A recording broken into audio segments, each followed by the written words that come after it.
ఓం నమ శివాయ. నిత్యాభిషేకానికి స్వాగతం. జంబుకేశ్వరంలో అఖిలాండేశ్వరి అమ్మవారు ఇప్పటికీ ఎప్పటికీ ఆవిడ తిరుగుతూ ఉంటుంది. అఖిలాండేశ్వరి అమ్మవారి తేజస్సు ముందు కలియుగంలో జనులు నిలబడలేకపోయేవారు. ఆ రోజుల్లో శంకర భగవత్పాదుల వారి అవతారం వచ్చింది. ఆయన లెక్కగట్టారు, ఇవాళ కలియుగంలో ఉన్న జనుల యొక్క తేజస్సు పరిమితంగా ఉంది, అమ్మవారిలో ఉన్న తేజస్సు అధికంగా ఉంది. వీళ్ళు ఆమె ముందు నిలబడలేకపోతున్నారు. కాబట్టి ఎలా?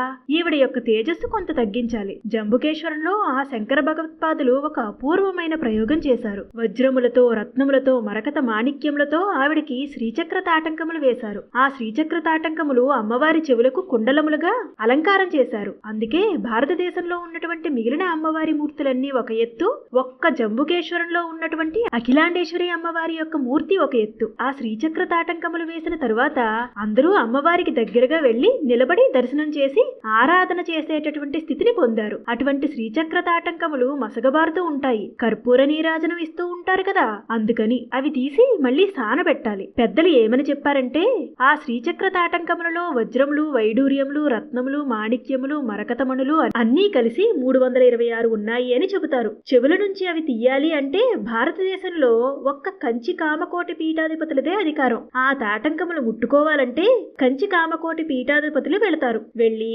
దానికి ఒక శుభముహూర్తాన్ని చూసి చందనపు ముద్ద తీసి చేత్తో పట్టుకుంటారు. పట్టుకుని మంగళవాద్యాలతో సుముహూర్తంలో లోనికి వెళ్లి అమ్మవారి శ్రీచక్ర తాటంకములలోని శక్తిని అంతటినీ చందనపు ముద్దలోకి ఆవాహన చేస్తారు. ఆ శక్తి చందనపు ముద్దలోకి వచ్చేస్తుంది. వచ్చిన తరువాత జాగ్రత్తగా తెరవేసి అమ్మవారి చెవులకు ఉన్న తాటంకములను తొలగించి తాత్కాలికంగా మంత్రపూరితమైనటువంటి తాటంకములను ఆవిడ చెవులకు అలంకారం చేస్తారు. అప్పుడు తెర తీస్తారు. ఆ చందనపు ముద్దకి ముందు పూర్ణ జలకలశం వెళుతుంది. ఆ జలకలశలో వచ్చి అమ్మవారి ఆలయంలోని ముఖమండపంలోనే ఆ కలశ స్థాపన చేస్తారు. అప్పుడు కూడా ఒక వెండి మండపాన్ని ఏర్పాటు చేసి చెరకు గడలతో అలంకారం చేస్తారు. ఆ పూర్ణ కలశలోకి ఈ శక్తిని ప్రవేశపెడతారు. కలశ ఉండిపోతుంది కొన్నాళ్లు. మళ్ళీ ఎప్పటికీ సాన పెట్టడం పూర్తవుతుందో అంతకాలము ఆ కలశ అక్కడే ఉంటుంది. అది ప్రత్యేకమైనటువంటి సమయం. ఎందరో వెళ్లి దర్శనం చేసుకుంటూ ఉంటారు. ఇప్పటికీ కూడా ఆ తాటంకములను సానపెట్టి ఇవ్వాలి అంటే